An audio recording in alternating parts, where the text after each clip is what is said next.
एक व्यापारी रोज नमक की बोरियां बाजार ले जाता था। उसका एक गधा था जो रोज उन बोरियों को अपनी पीठ पर लाद कर नदी के रास्ते से बाजार तक पहुंचाता था। एक दिन रास्ते में गधा और व्यापारी एक नदी पार कर रहे थे। अचानक गधा फिसलकर नदी में गिर पड़ा।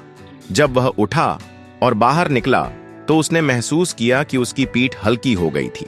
दरअसल पानी में गिरने की वजह से नमक घुल गया था और बोरी का भार कम हो गया था। गधे को यह चालाकी समझ में आ गई। अगले दिन उसने जानबूझकर फिर से नदी में गिरने का नाटक किया, जिससे नमक फिर घुल गया और उसकी मेहनत कम हो गई। यह देखकर व्यापारी समझ गया कि गधा उसे धोखा दे रहा है। अगले दिन व्यापारी ने नमक की जगह गधे की पीठ पर रुई की बोरियां लाद दी।